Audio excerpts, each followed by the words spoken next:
Test 1, 2. Test 1, 2.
tracked one.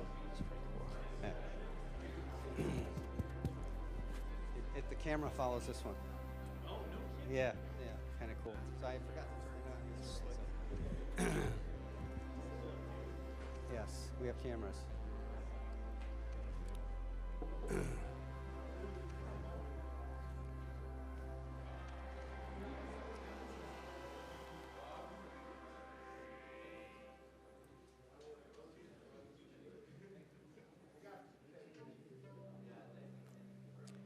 think we're close. Give me the signal. Jake's running up there.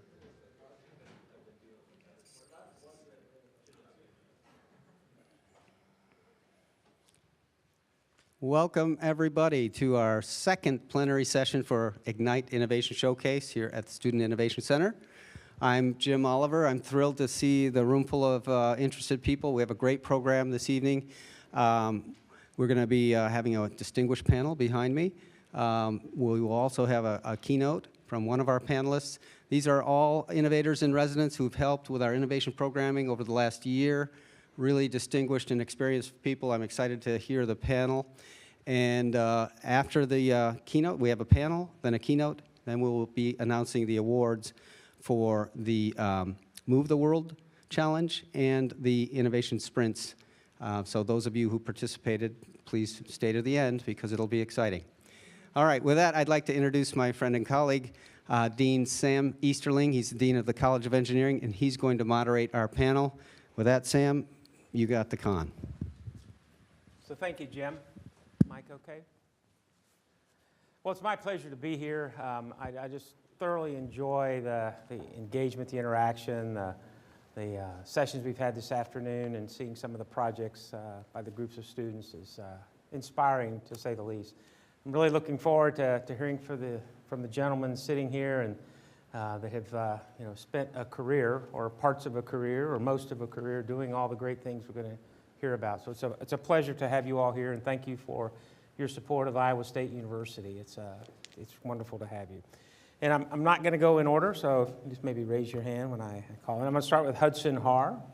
At age 22, invented ReRev, a technology in the renewable energy business that was deployed at over 70 facilities across the United States. He went on to found an international solar engineering, procurement, and construction company called SunQuest Energy, building energy assets for numerous Fortune 100 companies. So welcome. Dennis Muilenburg serves as an innovator in residence for Iowa State University and is the co-founder of Iowa State University's Innovation Fellows Program. Dennis is also chairman, CEO, and co-founder of New Vista Acquisition Corporation, launched in 2021, and owner, president, and CEO of DAM Sci-Fly Consulting, LLC, launched in 2020. So Dennis, welcome to you as well. Robert Piconi is the co-founder and chief executive officer of Energy Vault and is responsible for the overall vision, strategic direction, and operational performance of the company. Piconi's experience includes prior executive leadership roles in Fortune 100 public companies across various industries. Great to have you. Anthony Sardella is the founder and vice chairman of Evolve 24, a company he founded in 2004. He guides the company's advancements in artificial intelligence, data, and decision science. His career of breakthrough work was honored by induction as a laureate of the Smithsonian Institute for his visionary work leading significant social and economic impact in the field of science and technology. Wonderful to have you. Paul Willard is the Silicon Valley early-stage investor focused on robotics as a service and automation for enterprise. For 14 years, he was a product design and marketing executive at tech startups, including Atlassian, thank you. Coupons.com, NextCard, Practice Fusion. And he's a BS in aerospace engineering from Iowa State University. So to get us started, I'd like you each, if you could, just come down the line. Order's not important. Jump in and tell us a little bit about yourself, your role as an innovator and a leader in your field. So I'll just get us going. Start you. Really, my journey from an innovator was, like many of the presentations that we saw today, was seeing a problem that really needed to be solved. I started my career as a toxicologist, doing a lot of mathematical modeling, and then spent a good amount of time with a company called Monsanto Company, who was proficient at innovating, but not necessarily proficient at getting adoption of those innovations.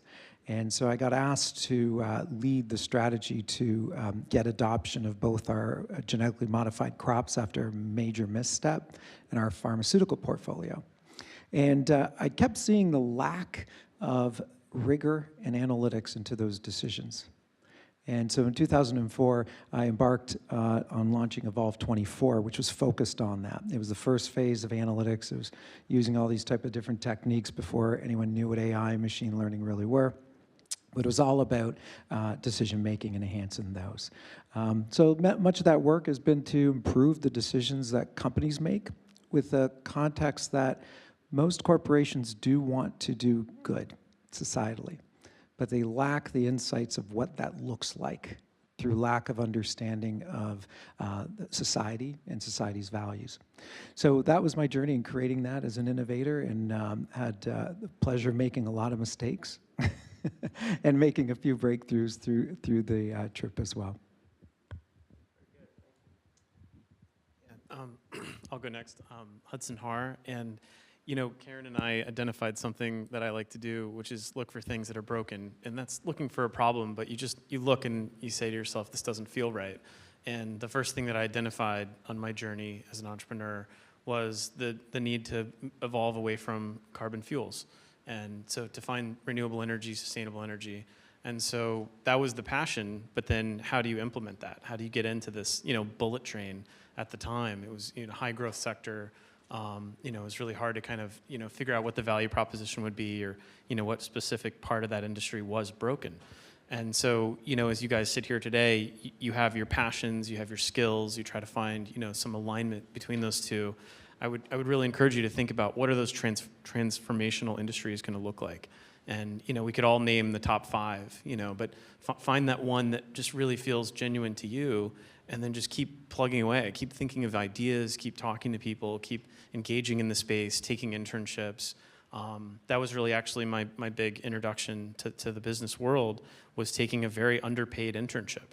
And I had an idea.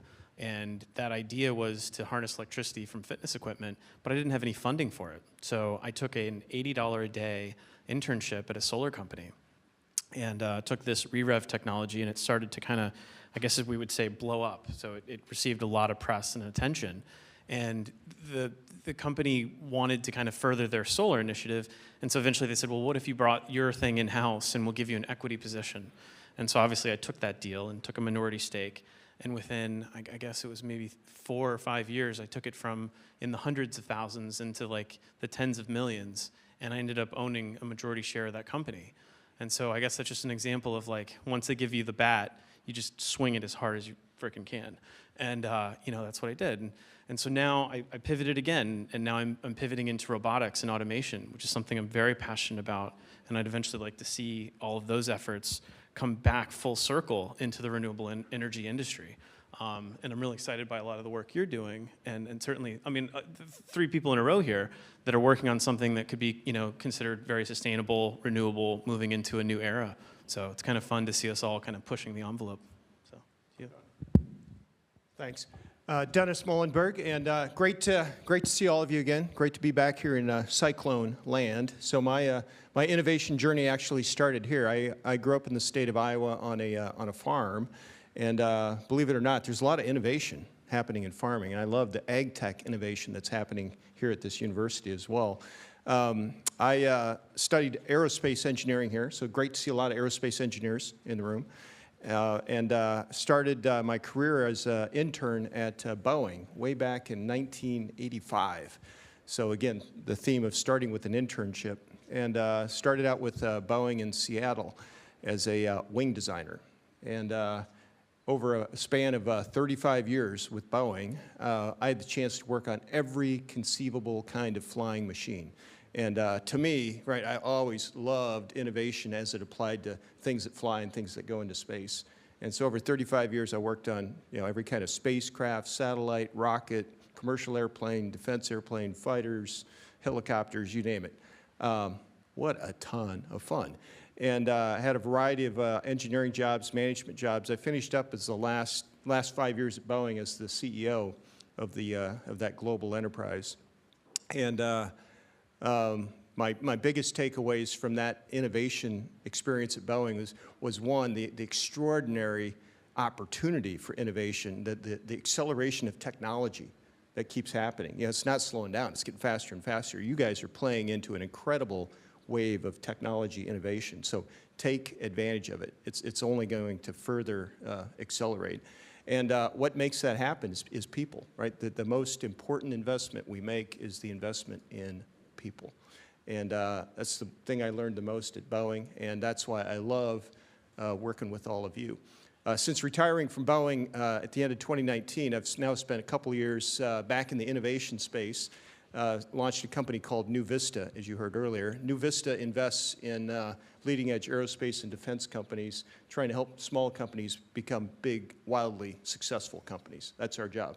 And we're working in 4 sectors of innovation: air mobility, next-generation defense, space, and transportation and logistics. And short version of that in air mobility, right? This is the electrification, the greening of aviation. You heard about that earlier today. Hydrogen solutions, robotic taxis, automation, and sustainable aviation.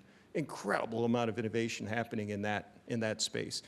Next generation defense, we're working on technologies like hypersonics. Just yesterday, I talked to a company that's working on a Mach 9 exoatmospheric vehicle with a rotating detonation engine. Doesn't that sound cool? These guys are going to bring hypersonics to the market, cybersecurity, quantum computing, right? That wave of technology innovation. In space, there's a whole new realm of low Earth orbit ecosystem that's being created. Satellite infrastructure, manufacturing in space. Many of you are going to have the opportunity to work in space. Space travel will become as common as air travel is today in your lifetime. It's going to happen. I'll bet most of you spend time in low Earth orbit sometime during your life. And then deep space exploration goes along with that, right? We're going back to the moon. We're going to set up a permanent base on the moon. We're going to set up a gateway around the moon. We're going to use that to go to Mars. Somebody in this room could be the first person to set foot on Mars, right? That first rocket's being tested right now. So that's going to happen. And then logistics and transportation, just imagine everything that's happening around e-commerce, next-day delivery, supply chain optimization, digitally connected world, fundamentally changing how people and goods move around the world. So I'm talking to dozens and dozens of companies that operate in those 4 sectors. It's a very lucrative innovation space, and you guys are all going to have a chance to make an impact in those sectors. So, Robert. Great. Great to be here, and nice to meet everyone. My journey started, I guess, growing up. I grew up in a family business. Since I was 5, I was making wine in California. I was the youngest of 6 kids. And in a family business, you have to do everything. And your schedule is all weekends and times after school. So I guess that's where it started. I then started in diversified energy, which is interesting because I returned to renewable energy, as I'll share in a minute. But I started with a company, some of you will not remember or know, but you may have heard of it, Amoco. It's now British Petroleum, so they merged. So that was in the 90s. Late in the 90s, you might have studied that there was this thing called the internet that was evolving. I was fascinated by how technology could be utilized to transform business models and transform how we do business. So I went to graduate school, got my MBA, and went to Bell Labs and Lucent Technologies. That was one of the leaders in networking and building out the infrastructure that allows us to communicate and do everything we do today relative to data. And then essentially at Lucent, I ran some of the business there after working in supply chain and engineering, and then really liked building businesses and started my entrepreneurial journey in private equity, running companies, and went into the healthcare diagnostic imaging sector, again, applying technology to how MRIs, CT, PET CTs, and all the high-end imaging and tier 2 systems, X-ray systems were managed in hospitals. So really enjoyed that. Started a few companies, sold some of them successfully. and was called by a guy named Bill Gross, who was the founder of Idea Lab. He actually spoke last year at one of the events.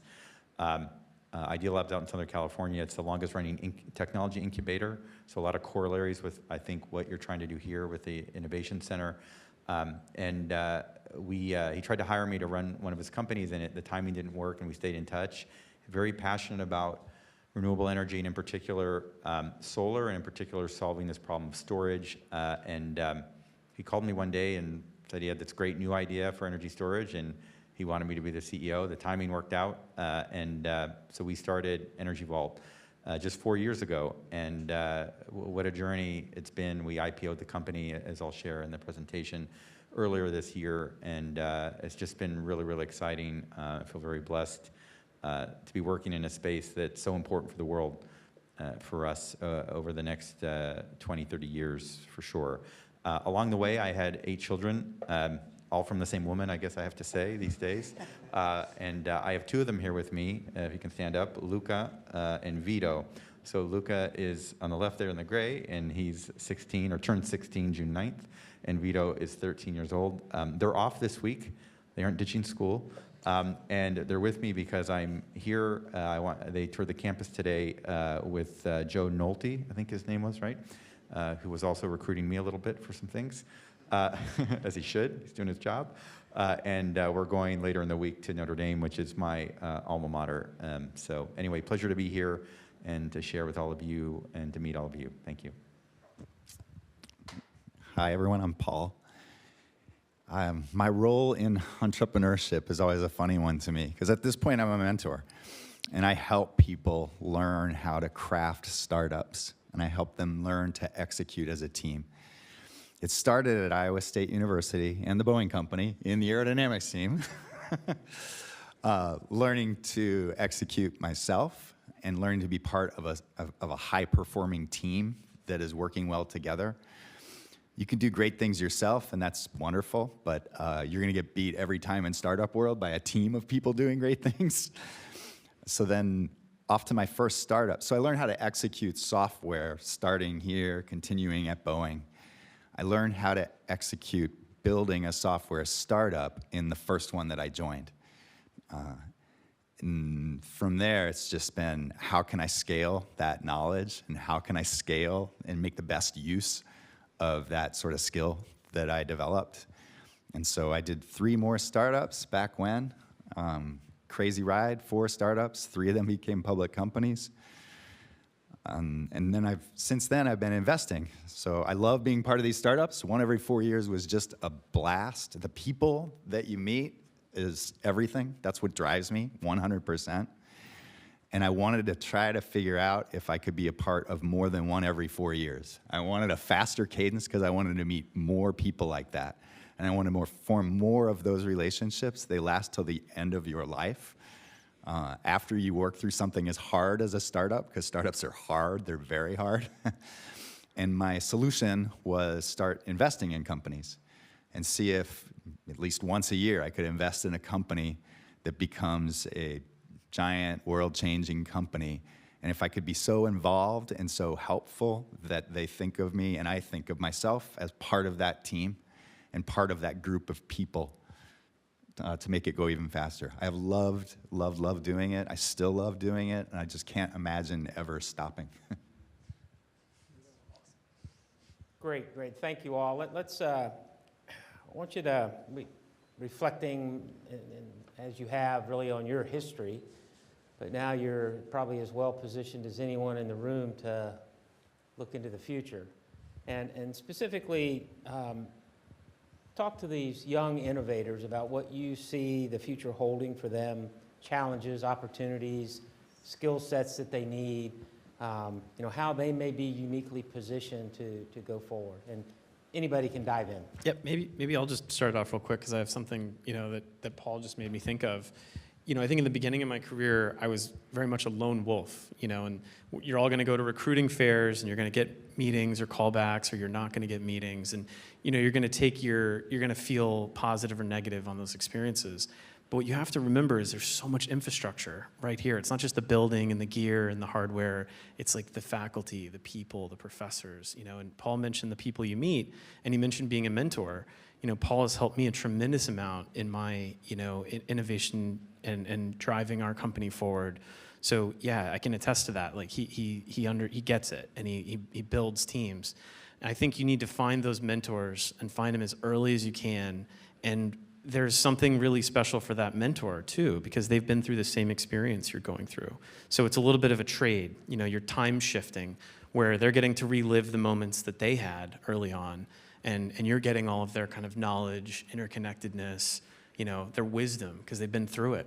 And so I don't think I did that enough. That would probably be a regret, but now I'm catching up quickly, you know, and I'm reaching out and I'm finding people. And it's a really exciting experience to be more open and more open to partnership. And, you know, I named one of my years, I like to name years different things. I named one year partnership, which is just kind of open yourself up to kind of new people and ideas. So I just wanted to start with that, because I think that's one really powerful thing you could do at this current juncture. I think investing in people, as you're saying, is a great place to go, right? And think about not only seeking out mentors that can help you, but you can provide mentoring as well. And sometimes that's horizontal. Sometimes an old guy like me can learn a lot from you. So two-way mentoring, really think about that. You have a lot of value to add. And I'd encourage you early in your career to just really stretch, right? You don't have to play it safe early in your career. In fact, I would encourage you to go find something so hard that you fail at it, and because you'll learn so much. So don't be afraid of failure. In fact, embrace it, because you learn the most in those adverse situations, and that's where you develop the skills and you get real world experience. So seek that out, and find teams who can stretch you and grow you and challenge you, right? That's an important thing to do. And then think about your skill sets, right? A lot of engineers in the room I see, I recognize by your faces, but you know, build out your business skills, build out your communication skills, broaden yourself as much as you can. In today's world, collaboration, being able to work horizontally, being able to work globally, being attuned to other cultures, really important part of being part of a team. Everything today is turning global. Yeah, I was going to add on the concept of relationships being so core to getting started. You know, I started Evolve from the basement and of the house after leaving Monsanto. And the first thing I did was call on certain relationships I'd met. So when I was meeting with major food company executives as part of Monsanto, they were seeing what I was doing at Monsanto to make better decisions. So when I launched Evolve, I called on those same people. And not a path you would think, but 4 of those companies invested $2 million each for the company to start. I was still in the basement. We didn't have anything fully built yet. But the idea was that they believed in the vision of what we were going to create and how powerful it would be for their companies. By the way, those were Walmart, MasterCard, State Farm, major companies that believed in it. And so it didn't have to go the investor route at all. And so owned the company for decades before I went out and took out private investment and private equity to grow the business. So relationships from a standpoint of you can't do it alone. Those relationships can be incredibly important. The second thing is if you're going to take chances, as Dennis said, and stretch yourself, the greatest way to learn the things that others have done well and the mistakes is to form the relationships, because they will pass along what worked and what didn't work. And I would say even with the context of what worked then and how it applies to you now and how it doesn't apply to you. So those relationships are your test bed. It saves you from fatal mistakes, right? It might save you from making those while you're stretching and trying to push the boundaries. Like you said, I think the greatest thing even I would have even looked back is even more emphasis on those relationships. And last, once you have customers with your company, it's all about relationships. How do you serve them? How do you meet their needs? Because that's the critical piece for you to grow, is having those great relationships. So very much support those. I'll go. You can finish. Look, I think it's a great question about what does the future hold for all of you. And I'd love to be in your chair for sure. And it's great that between my children and grandchildren, I have so much to look forward for them. You know, you all are going to be working on, I'd say, 4 main areas. How do we feed the world? How do we power the world? And how do we take care of our people? The 4th is sort of a horizontal, I think, about of all the enabling technology that's going to help us do all that. And there's a lot of surround around those things. You think about what the pandemic taught us. I mean, for the first time, at least in my lifetime, we had to try to coordinate as a world to solve something. And it wasn't easy, and it wasn't pretty. So you hear this theme, Dennis, and the panels signifying both with the team aspect of working with people, the mentoring, coordinating globally. We did really, you know, the pandemic was difficult, and you had the geopolitical stuff. We're going through some of that now. So it's amazing now going forward what the obligation we're going to have, and that you all are going to have to be a part of how we unite to solve these major problems. And in the renewable energy space, as an example, it's interesting, the last 12 months, I've never seen so much momentum behind getting and making the shift to renewable energy. And I think the pandemic has created this view also, in this realization that, you know, there's some problems that can happen that are going to be very difficult to solve. And unless we're able to do it globally, I mean, there's no borders on these countries. China's going to be emitting GHGs at an increasing rate through 2030 is the plan. We're all going to be impacted by this unless we can address some of these global problems. So it's very exciting. I'm not a gloom and doom guy. I have 8 children, you can't be. I do plan for the downside, but I'll tell you that I'm very optimistic because, like a lot of the folks here on the panel, we're involved with some of the latest and greatest technology that's being developed. So I'm optimistic because I see what's happening, for example, with carbon capture, being able to remove carbon from the atmosphere as an example around renewable energy, leveraging the sun that can power the world 10 times over, by the way, if we can solve some other problems around how we transport electricity, or creating solar fuels, for example. So I'm optimistic, and really it's going to come down to all of you in the room here to go innovate and make all those things happen for this world. Yeah, I could echo what everybody gave. Great advice, for sure. And so many problems are going to be solved by the people in this room, and so many new ones will be created, and then there'll be another layer of problems solved and problems created. But I, like everybody in this room, or everybody on this panel, I think, are very optimistic because we have smart folks like the ones in this room that are kind and good folks that are learning to work together and succeed in solving these problems. And you're going to solve problems in a way that is positive. To do that, work on something you care about. Don't go to a company where you're not doing something that you want to do. It's going to be hard, and that's okay. It's great to work on something hard with a bunch of good people. You come out the other side, the feeling is amazing, and you'll want to do it again. You'll want to do it again with some of the same people, and you will. That's the great thing. At least if you end up in startup world, one of the great things about it is there's a new evolution and wave about every 5 years, and you can keep solving hard problems with talented and good people that you enjoy working with. And I just can't imagine anything more fulfilling for me personally, at least. I would be remiss if I didn't say the robots are coming, because I'm a robotics as a service investor, and they're going to solve a bunch of problems, and they're going to create a bunch of new ones as well. But I would just say on the technology front, though, new compute platforms have always opened up new opportunities for software to solve problems. Mainframes primarily open up banking opportunities. Supercomputers did some good for computational fluid dynamics that Dennis and I got to enjoy. Eventually, web servers gave us the web, opportunities to solve more problems. Mobile phones let us all solve problems every day by just pulling a computer out of our pocket.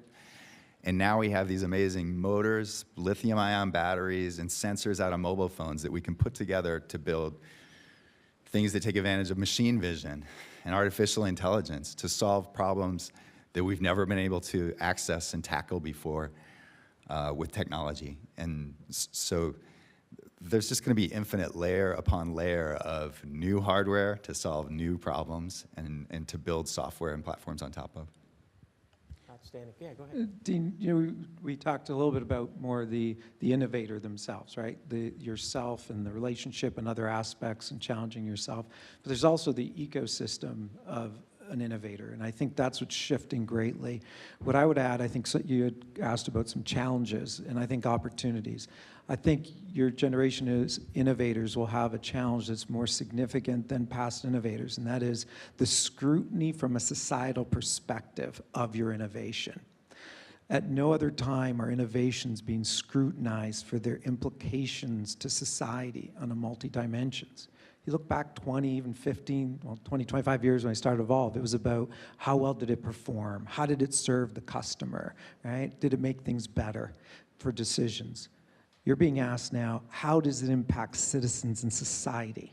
And those dimensions of analyzing your innovation are going to be a real challenge for you or a great opportunity. I think in terms of artificial intelligence and machine learning, and got to Keynote on a major AI conference. This is about a decade ago, and I said the future fate of AI and machine learning is in the hands of the innovator.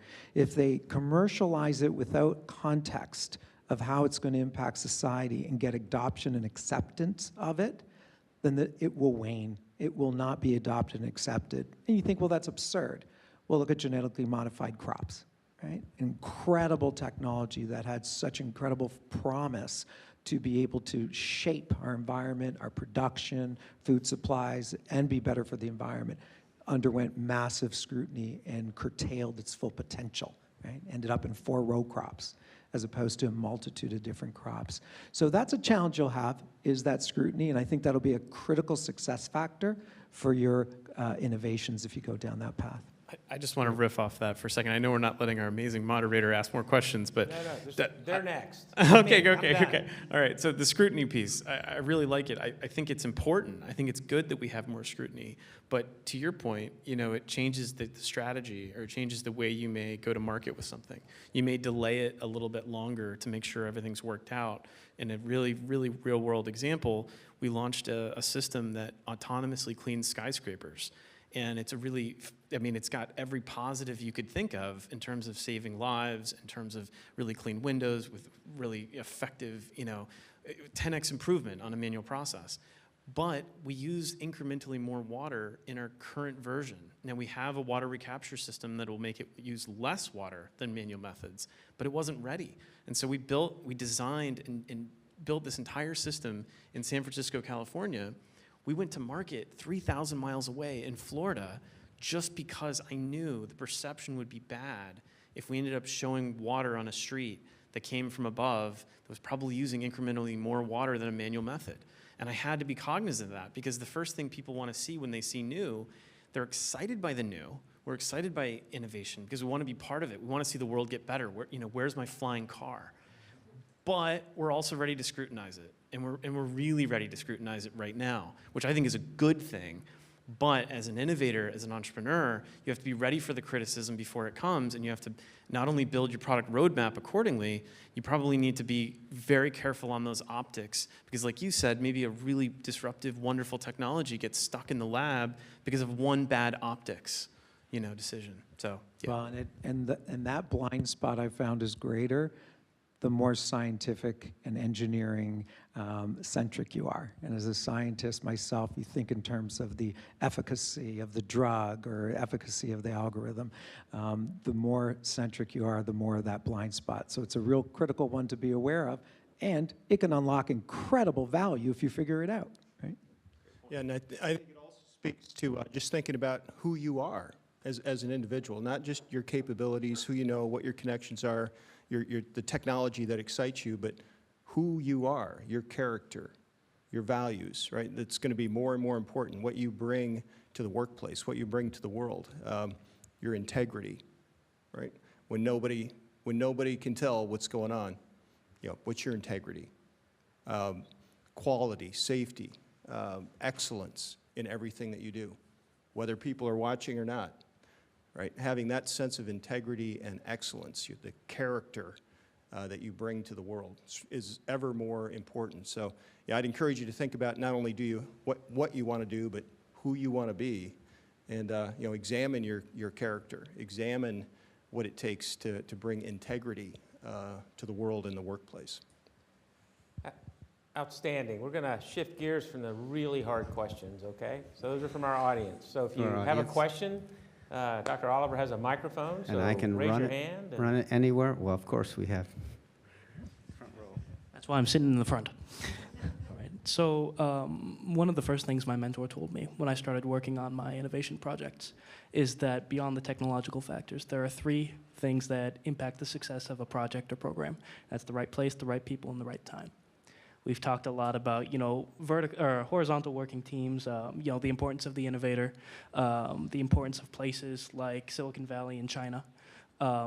And we've talked about, waiting, waiting until the technology is good enough and things like that.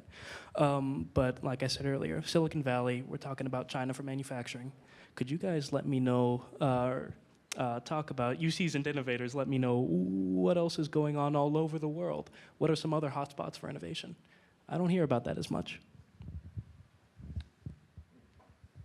Great question. I'll jump in and start. So there are innovation ecosystems all around the world that are evolving. That being said, I think the world's greatest innovation ecosystem is still here in the United States. Now I'm a little bit biased, but I've had a chance to work in, I think in my Boeing career, I visited like 170 different countries around the world. I've seen a lot of innovation ecosystems. There's a significant hotbed of innovation in Europe, especially when it comes to green and sustainable solutions. There's a lot of innovation due to a lot of capital investment in the Middle East and some interesting technology there. I see a lot of innovation happening in India and sort of the Pacific ecosystem. A lot of innovation happening in China, but it's a different model. But I still think the best innovation machine in the world is here in the U.S. And it is a uniquely global ecosystem. And there's a lot of power in that. And that all said, I think these other innovation ecosystems around the world are nothing but good, because that sense of innovation competition, if you will, makes us all better, makes us better problem solvers. I love the answer to that question. I'm just going to zero in on something more pragmatic to early career. So I would define those innovation corridors or those places around universities. And I just cannot explain how valuable and how much it transforms a place when you have an anchor higher ed facility that's got infrastructure, ideas, people. We built an internship program very early on. It wasn't my first experience with this, but the ideas that come of that group of people, or even this innovation sprint, to see, young people that are super passionate, that'll just find an excuse to pull an all-nighter, and get, pizza and just go, forever. And, you get that energy from a higher ed, environment. And so I would say wherever it is, like certain places default to more of like a certain industry. But I think if you just co-locate yourself near the talent and early on, because when you're a mature company, say like a Boeing could move to the middle of nowhere and they can recruit great teams and great internship programs. Same with SpaceX. They can go to Boca Chica. It doesn't matter. Tesla can go to Austin. But if you're early in your evolution and you don't have the funding or you don't have the recruiting staff, you need people that can just get there really easily and really quickly. And so that's mass transit, that's trains, that's ferries, that's whatever. Because a lot of people aren't gonna have cars that are gonna be in your early programs or your early employees. And you wanna get to those people and share your values and your passion with them before they get recruited by the majors, because then you're never gonna get that talent because you don't necessarily have the funding to go head to head in a competitive scenario. So that's my more kind of pragmatic answer to that question, but I like your answer too. Just one comment, and just encourage you to think a little bit outside geographies. The comment of Silicon Valley innovation and China manufacturing, we have to think differently about these ecosystems, and we really have to think about them, I think, more of, you know, groups of skill sets that exist in different places. If you think about what Brazil is dealing with, or in South Africa, what they have to deal with, which is considered a developed country, but is dealing with a lot of things like having water. They have the most coal and the emissions in the world. These people have to solve things, and they don't have what we have. And that's a tremendous challenge, and therefore creativity they have to solve these problems. And we have to harness that as a world. We just have to harness it. And I'm very blessed and fortunate. I've worked in 3 industries all over the world always, and spent a lot of time all over the world. And it was amazing to see from 20 years ago, 25 years ago, I'm really old, I've worked 31 years now, but to see different places of the world and how they've developed and the problems they've solved. I'll share just an example. We announced a deal with China, with a group, a Houston-based group that's backed by a recycler in China, a Fortune 500 Chinese company, to introduce our new technology there, the latest innovation as a US company, in parallel with Australia and the United States. I don't know another US company that's ever done that with brand new IP, disruptive technology, to go in parallel. And we had to drop the geopolitical stuff, the IP protection. Of course, we made sure there were protections.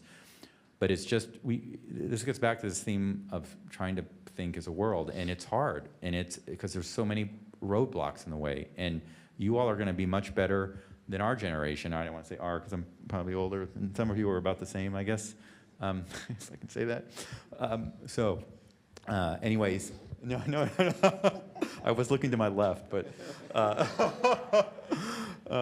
anyway, I have to be old. 8 kids. You have to, you know, I couldn't start when I was 15, so you have to do the math. Anyway, so I'm real encouraged both by the question, but also I think the opportunity it presents for. And I agree with Dennis that in this country we have so much available to us. So absolutely, and we're a very diverse country by the nature of how we were formed, right? So we have that diversity factor and the resources. We should be leading and helping the world, right? But we have to harness the world. So you all are going to be much better at doing that than we've been, honestly. And we're here to help. What I'm encouraged about is people like us. We want to give back. We've been blessed in our careers, and we want to invest, whether that be in the latest technologies, that be in people, that be in solving, you know, using technology to solve these issues in disease, for example, or in ensuring we can be more efficient in how we're going to clean skyscrapers, which is a big deal, right? When you think about it, if you look at every problem. So anyway, so I think it's an opportunity, and we're here to help. We're going to be supporting all of you. Go ahead. I'll go quick, I promise. I'm just going to keep repeating the same thing that I'll say all night, and it's to me, it's less about geography than people. And, you know, startups are successful because they have people to help them, and people to teach them, and people to mentor them. I think universities are a key ingredient in many places that startups do well, because there's a bunch of really smart people around to help teach you and mentor you, and that's a great thing to have that critical concentration around.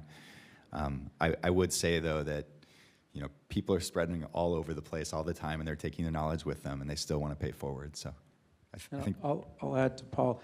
I've always felt innovation occurs at the cross-section of disciplines. And so if you think of what Paul says is where you have different disciplines coming together, it doesn't matter where it is, but the amount and degree by which you're bringing different disciplines. It could be right here at ISU, across all the different schools, from engineering to business to design, bringing all those together, you create, you innovate. And so now I am impressed to see greater innovation occurring from a US perspective down the Midwest, right? Seeing things move in from the coast. Every industry, massive innovation, but a sleeper, advanced manufacturing. I think there's some incredible innovations occurring in manufacturing that are going to fundamentally shift our reality as a country and our ability to serve our own needs and our own supply chains. So that's a little bit of a sleeper that I would say is one I would look at very closely for the future. Yeah, thank you. you're raising a lot of great suggestions with regard to innovation and advances, but we as engineering faculty are typically still stuck sort of in this 120 plus credit 4-year curriculum type of stuff, right? And we have accreditations and all the kinds of things that we need to do. What are some of your observations or suggestions of how we might actually innovate some of our approaches to teaching engineering? What you're doing with this program, I think connecting to industry. I think Karen has been a visionary to kind of get out there and try to find people that have problems in industry and then bring that to academia and see how there could be value exchanged. I think that's such an interesting way because academia, we wouldn't be anywhere without academia and research. But then the application of that, where it has to kind of the rubber meets the road, like is this viable? Is this economically viable? Is it something we can scale, because it has economics on its side? Or is it just a good that we need to fund through alternative methods? As you would with a nonprofit. You find out what position or place of technology fits into when you get it to industry. And so I think what Karen is doing by reaching out to all these companies is trying to add that layer of engagement where students get to see, where that rubber meets the road. So that would be my answer. What I find, so I led some industry alliance councils where we went across all the different universities and funded projects for innovation and engineering and other different schools. Two things I find. One of the challenges is that there tends to be an orientation among faculty that business is bad, that working with them is not a positive. And I think unless that is unlocked, unless there's a willingness of your faculty, maybe as a dean, that your faculty is willing and receptive to do projects with industry, then I believe you'll be able to get more tied in and out of that, just the curriculum part, working on projects that make a difference, that do innovate and get commercialized. That industry receptiveness and acceptance is going to be key. And as industry, you know it. Now, there's a major shift among corporations to look at academic institutions as a core source of their innovation process, as opposed to just fundamental R&D, even further down. Now the question is, will universities and faculty specifically be receptive to those relationships and working with them? I'll just say, I have absolutely loved seeing all the project-based work, and I would encourage, don't stop, keep going more, because the act of being told to go do something that you've never done before, and don't know how to do when you start, and makes you uncomfortable and is ambiguous, and you don't even know what the right answer should be structured like when you start. Like, that's real world. And getting experience and practice doing that and figuring out how to quickly get yourself on track and get yourself making progress, checking in and saying, am I going toward my desired objective or not, and adjusting, like that kind of practice, to me, is what lets people execute well when they get out. Everything we just said, I'm going to caveat it, and it's going to be a controversial thing to say in this room, but after Gatorade was invented at University of Florida, the offices of technology and licensing got a lot more careful, and they said, wait a second, we've got a lot of innovation happening in these four walls, and we need to kind of protect it. And sometimes that overarching protection goes a little bit far. You've got a lot of resources here. And you have to be really careful. If you have a really, really good idea and it's going to take 4 years to research it, it's academia, and you're going to want to negotiate a licensing structure from the university. And there's great examples of that, like Berkeley with CRISPR, licensing it to a number of technology companies in the Bay Area that are revolutionizing, that form of healthcare. But if you have a really good idea and you think you can launch it in like a year, or you think you can build it, you want to be a little bit careful, because if the university if you use a lot of university resources, they might end up owning it, and you may end up licensing it back from them. So I would feel remiss not to tell you this, because I almost fell into that scenario, but then I kind of figured it out, and I said, okay, well, if I take a little bit more risk and I do a little bit more private sector early, I can maybe prevent that whole negotiation from needing to take place. Not that it shouldn't. In some cases, it should be university property that you work together to commercialize. And in some cases, it came out of your head and you just put a lot of work into it on the side, or you went and got some kind of equity funding and you put it together. So I just needed to make that one comment. I think it's incredibly important. I can give an exemplar. That tech transfer is going to be a critical factor in regards to corporations working. I can speak personally. When we were at Monsanto, not many people know, we also had a pharmaceutical division, J.D. Searle, and we worked with Washington University in St. Louis and Dr. Phil Needleman to commercialize COX-2 inhibitors. That ended up being a $2.2 billion blockbuster drug, largest in the history of pharmaceuticals at the time in its first year.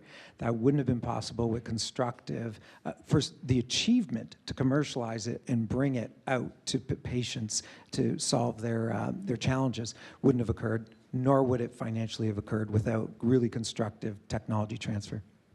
Let's take one more. Hi, nice to see some of the faces. I think it's more to this audience, but then I need your support for there. So I'm going to talk about unschooling the school.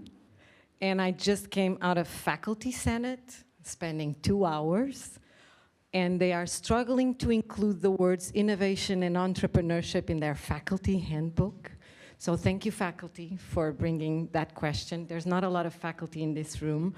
But I'm struck by the warp speed that you guys work and the slow tempo of academic institutions.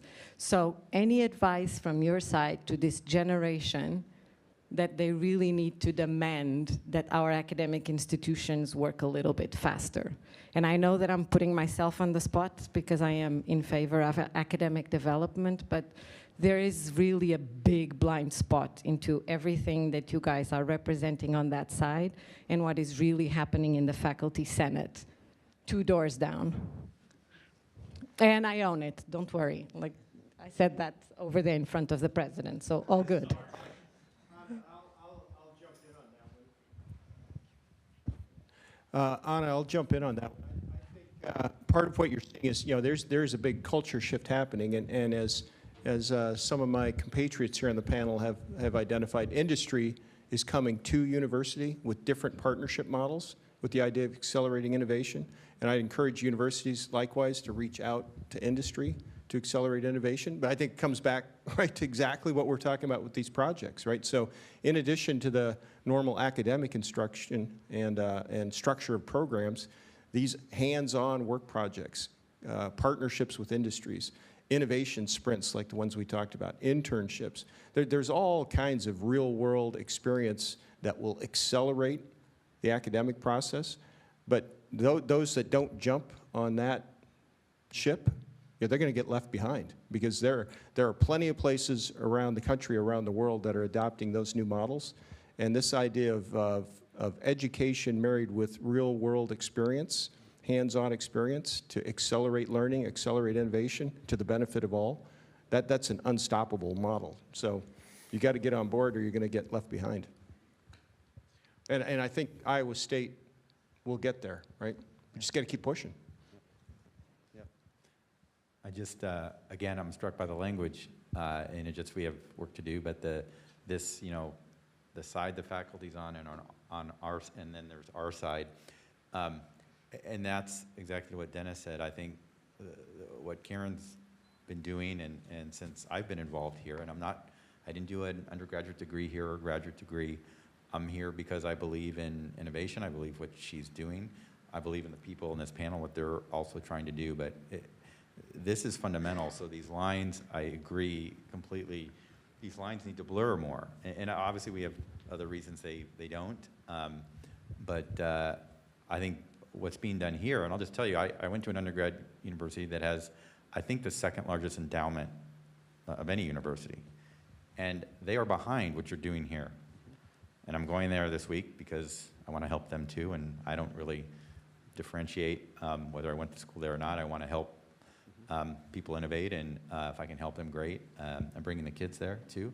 And so I think it's really amazing what you're doing here now as a step to blur these lines between, where we're sitting and there. So, and just as a tribute to a lot of the alumni you have here sitting on the panel that really want to help that happen, and they will. They will. So I'm going to take privilege of the last word. I think that these types of connections and engagements with industry will help bring people along. and they'll see the benefit that maybe they don't see. So they're not the first in the door, but they'll get it. So thank you all for that. And you know, what a wonderful opportunity. I hope you all realize how unique and significant this conversation has been. Thank you, for being here. Don't go away. We've got more of the program, but I want to thank the panelists. Wonderful job. Thank you very much.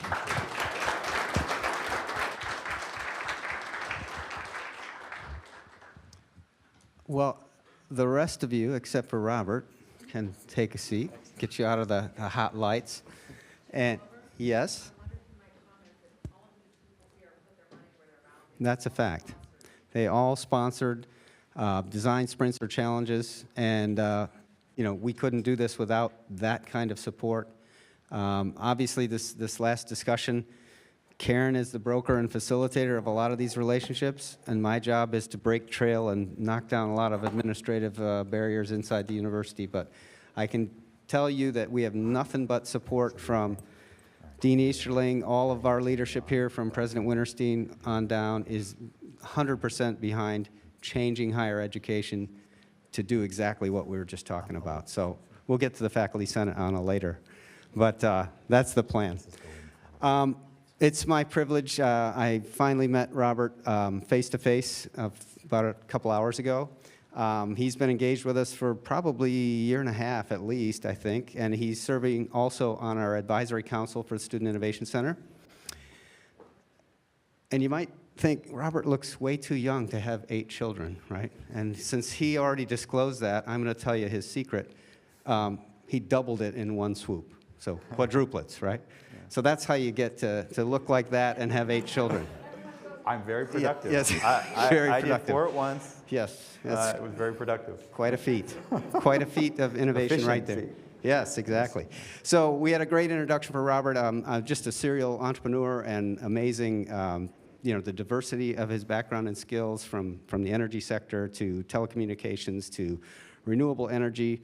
And by the way, he mentioned the talk by Bill Gross last year. It's still on our archive. It is one of the best talks ever as far as what entrepreneurship is. Bill started doing a stereo shop and parlayed that into over and over again to multiple startups, and now running Idea Labs. And that's, again, these networks and relationships that you establish now will serve you your whole career, and they're incredibly valuable.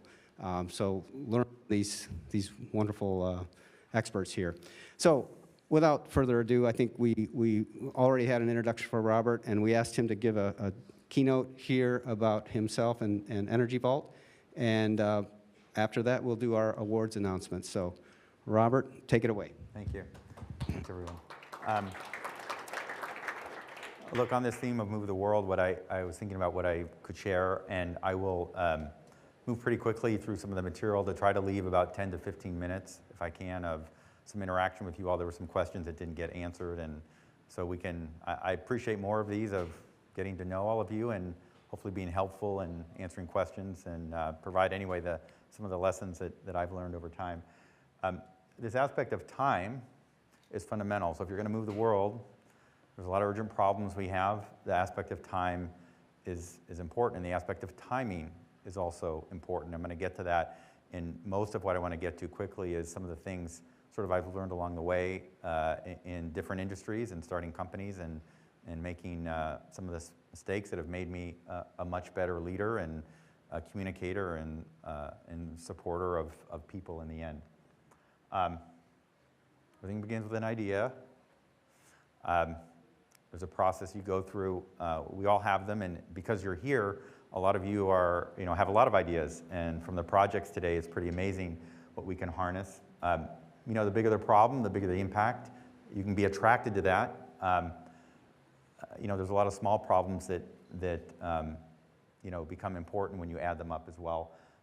And fundamentally, one of the things I focus on, I started my career for a big integrated oil company, right? Sort of the devil, these big oil companies. They're making a lot of money right now. We have just this massive opportunity, and I see it, and I saw it more and more, in particular the last 15 years of my career. I was not a believer in climate change 15 years ago. I didn't really get into the data. it wasn't real. I didn't see it. Didn't see it coming. And I think, as I met somebody named Bill Gross and started work with Idealab and understanding data, and getting into some of the impacts, and of course we've seen the impact a lot of the severe weather events, and they're taking lives, right? So we're heating up the atmosphere. There's these events that are happening, the flooding in Germany, what happened in Texas, the fires in Australia. I can go on.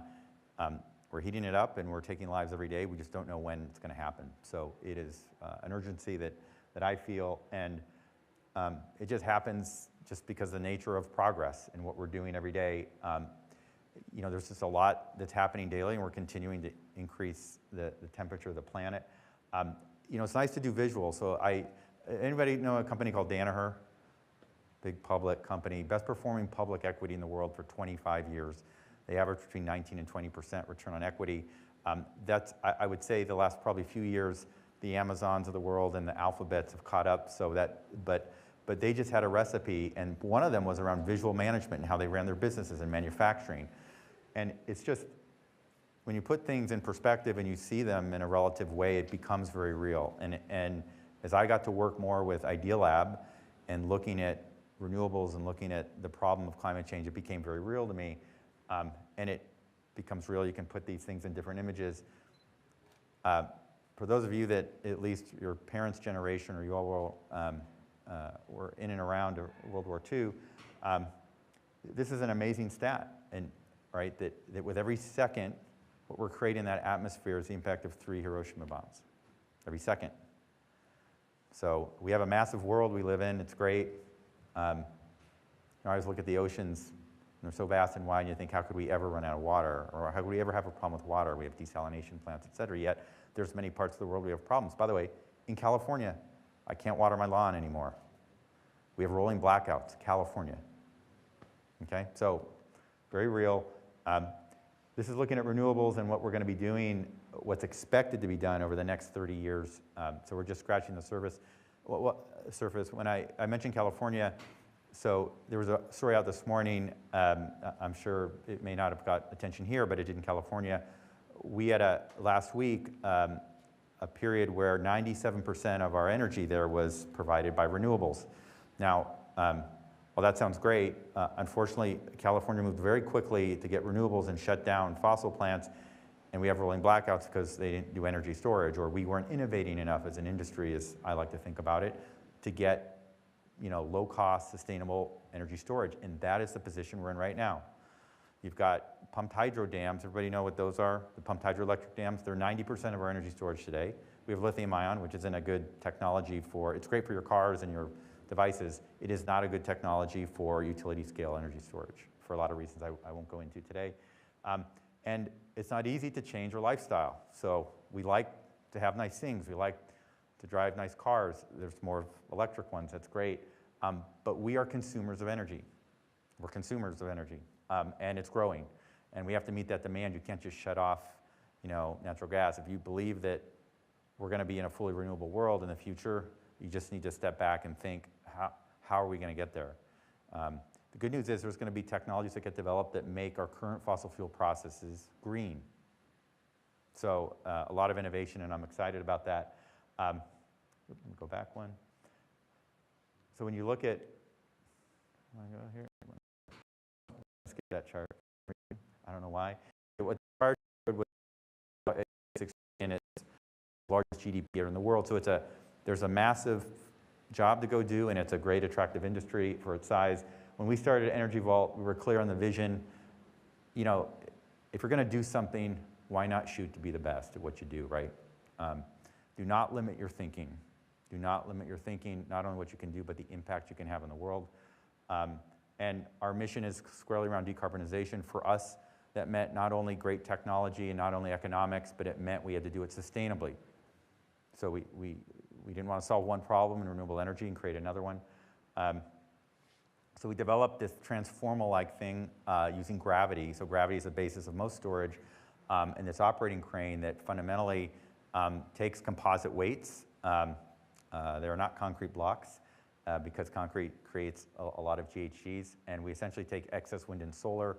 This system that's fully automated with AI software, machine vision software, so we're doing things today we couldn't do 20 years ago.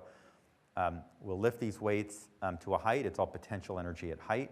And then when the grid needs it, those blocks are lowered. So this was the first system interconnected to the grid in July 2020 during COVID. That's in the Ticino region of Switzerland. If you haven't been to Switzerland, it's a beautiful place. This is the Italian-speaking part, which is pretty cool to go visit near where Como, Lugano. So it's a cool place. One thing I want you to look at are those composite bricks on the right. So they're 4 meters tall. They're 35 metric tons. And we compress those things, and it's all done locally on site. We try to avoid transport when we build these things. And we proved out some fundamental factors. You see some logos there. I'm going to get to those in a minute. But one of the things we innovated around, and this was presented in one of the projects we engaged with a group of students here that had done an amazing job, is we didn't, concrete was off limits to us because we go back to our mission, sustainable products. So we came up with a way with working with Cemex, which is a large materials company. They make cement, right? But they have a material science lab. It happens to be based in Switzerland, which is where we founded the company. And they had an application for using soil to make roads in low-cost countries where they couldn't afford expensive aggregates. So they used this soil to make roads that had a strength strong enough for cars and trucks to drive on them. So we took that application, and this is a theme, I'm going to come back to it, but of thinking of different technologies, different solutions that exist and integrating them together to come up with a new innovation. So this was one of them where we took this application for something else and made something that we could compress, and we just needed a weight. It's EMG equals MGH, right? So that's an equation we're solving. It's not new. I tell people the question, is this going to work, et cetera. I said, gravity is not an idea. It's the law last time I checked. So anyway, it's fascinating. And this was mentioned earlier about coal plants, and where we're going is taking that thing on the left, and you can read some of the figures on some of the emissions from a coal plant, and transforming that with what you're looking on the right is a resiliency center that we moved away from that rotating crane. That was our first product. Like you have a first product. We did go to commercial scale, so that was important. If you're going to work in energy in this massive business, scale's important. So if you're going to tackle a big problem, you can't start with a 1/10 prototype at least in a time frame where you want to attract investors, et cetera. So you can start with like a quarter scale and you get something proven, but given the urgency we felt, we raised a large Series B and went right to commercial scale, 5 megawatt, interconnected to the grid, and then did another iteration on the product to what looks like a box. There is essentially a building, foundation, fixed frame, and vertical freight elevators, same blocks, same software actually, and just a slightly different structure, and we decoupled energy and power in that process. So, and that's what you're looking at as our Energy Vault Resiliency Center. We're building these and started in China, already broke ground in Australia, in 2 locations in the United States. So in moving this world innovation, and that's what I love about this theme here, and this is where I want to spend a little bit of time and then get to some questions. There we go. So this is on the wall outside my office, Schopenhauer.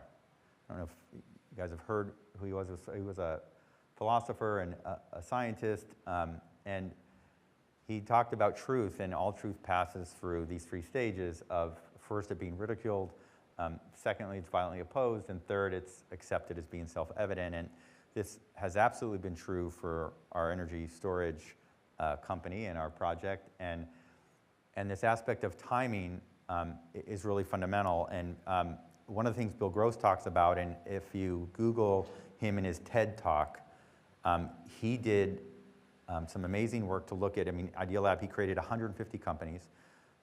About a third of those companies have either gone IPO or been bought by strategic, which, as you all know in this room, is an amazing track record. He's a co-founder on this project with me on Energy Vault. But he wanted to study what made a startup successful versus it not being successful. And he had his own microcosm of 150 companies in his own personal experience, and he chose 50 other companies. And of course, he's an idea guy, Bill Gross, and he's an innovator, so he thought for sure it had to be the idea, that had to be the most successful thing. And a lot of people, you've heard the theme tonight about people, well, that's got to be the most important. Those two things were not. They were up at the top of the list. The most important factor was timing. You can be too early, and Bill had a few companies where he was too early. Actually, he created YouTube before there was YouTube, but they didn't have the codecs and video. You had to download them. We didn't have the bandwidth for it, so it failed. And then 2 years later, things evolved with networking. This is really important, and just know that as you do this, and these are real comments on Energy Vault, some of them fairly recent, about the company, and there's many, many more. And until, we interconnected our product to the grid, 5 megawatt, and even after that, July 2020, and with videos of everything, and we keep everything close to the vest because of our IP. But this is what you're going to get sometimes, and you just got to stay true to your passion belief. Now, it's got to be backed up, of course, by everything else, by customer feedback, by all these things. And we IPO'd the company this year. What you're looking at on the right is Energy Vault, the first company in all of our peer sets that are public. The ones closest to us are in our core area of energy storage. The ones to the right are broader clean energy transition. There's about 15 companies there. And this is year-to-date stock performance. So this is from yesterday. Things are volatile. They go up and down. My point is stay true to what you believe, backed by having good investors, a good board, good advisors, hiring great people, all the things. I'll get into some of those later that are important. But everybody will be trying to tear you down. It's just a fact. You got to work through it. You don't have to be the woman or the man that's the leader. You can be a part of the team, whatever role that's going to play. It's all about getting something to market that's innovative, that you can sell at a price where you actually have a profit at the end. And hopefully in the process you're doing something good. I mentioned about the innovation, and this was fundamental to our company as well, and why were we able to move so quickly and even throw this little thing called the pandemic in there, which really froze us for about 6 months. We had to cut all the salaries, so all the executive team took the salaries down 50%. We all took cuts. Everyone took cuts in the company. I didn't want to let anybody go, so we didn't. We all reduced. Everybody understood. We didn't lose one person. We didn't lose one person through that. And of course, a year later, this was in March 2020, we made the decision. They went in effect April 2020, and we returned the salaries in December or January later on as things changed in the market. Larry Fink comes out from BlackRock and says in October of 2020, and they said, we're not investing anymore in fossil fuel. You had the Biden win that shifted the policy, therefore, around renewables that happened. You had all these companies, Microsoft, all the largest ones in the world, putting stakes in the ground on Amazon, all of them doing their own renewable pieces. They aren't going to buy power that's fossil. So you have the largest enterprises in the world that are demanding that their power be renewable. And then you have countries in the world that are making commitments that they've never historically made. So even China, that historically hadn't made commitments, made this 30-60 commitment, where by 2030 they're planning to peak in GHGs, and by 2060 they want to be net carbon neutral. India, other countries that just by nature of their size, just to be clear, the US is the second largest emitter of greenhouse gases in the world. China's 2.5 times us. Okay, so not pointing any fingers, it's a reality of when you have a lot of people and a lot of growth, that's the nature of things, and we have a lot of work to do there. But back to this story on innovation, there's logos there down on the right. Part of the reason we're able to move so quickly, one is partnership with industry and a company that had technology, so don't feel like you need to do everything yourself. There's companies that are doing some innovative things that want to collaborate. Cemex is I think it's the third largest materials company. They make cement. That's not good. Cement plants suck 40 megawatts daily. So, they take a lot of power, and you got to keep them going, and that takes a lot of energy away from other things. So working with them, and they innovate and they're investing with this polymer so we could avoid using concrete. So we could use soil at a minimum, but I can use coal ash to make those bricks, tailings from the mining process, concrete debris, working with the Department of Transportation, and the things that the project team, for some of them that are in here, presented today, because we gave them a project and said, we'd like to do more. Wind blades. We announced with Enel Green Power using decommissioned wind blades. This is a massive problem. They're They're large, and today in the US, they're buried or burned. In Europe, they outlawed that in July last year. You can't bury and burn them. There's going to be massive, tens of thousands of tons of these coming off our windmills in Iowa. Every 10 years, they suffer fatigue, which essentially structurally means you need to replace them, and they have to go somewhere.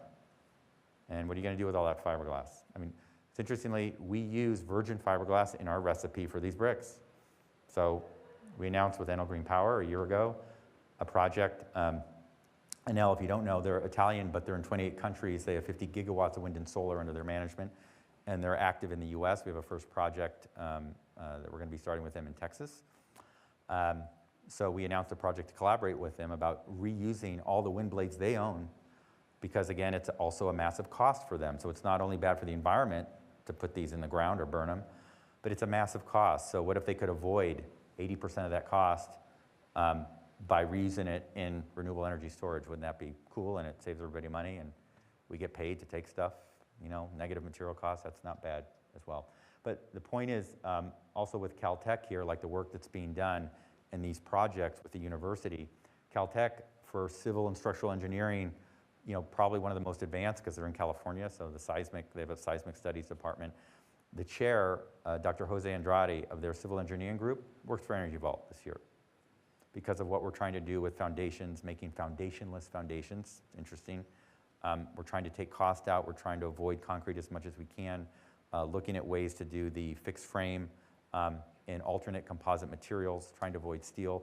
We're working with the largest steel company in the world, ArcelorMittal, with a process where they're using hydrogen to fire their furnaces to make green steel. And it's CEO to CEO. It's because of the volumes we're looking at to go and deploy, meaning it's the collaboration of companies to work efficiently, and that's a supply chain relationship, right? There's so much out there to be done, and I think there's this partnership between universities, between companies. That's the only reason where we are, why we could, in 4 years, IPO a company. And this is our first deployment year right now. And we have some of the largest companies in their space as investors, so BHP in the mining sector, Saudi Aramco, the largest energy company in the world. These are investors in our company, not only companies that will become customers. So it's a great model. I think you all are doing some great stuff here, in particular around the industry side and obviously with the university relationship side. Fundamental, this can apply to a lot of things, but it's really important. You know, Danaher was amazing at this. Priority, priority, priority. You didn't have permission to go do anything strategic unless your business was performing well. It's called daily management. Your core business needed to be performing. You had no permission to do anything interesting until your core business was performing. And the reason is maybe that core business, maybe that's a business you shouldn't be in if we can't get it right? Maybe that shouldn't be you know, a business to operate. So this is really important through the whole process, knowing when to say no, knowing when to stop. In a startup, why do a lot of them fail? They continue along, and unless you're talking to customers or people get in love with their technology, right? So it's really, you have to have a pretty disciplined process, and this is a big part of it.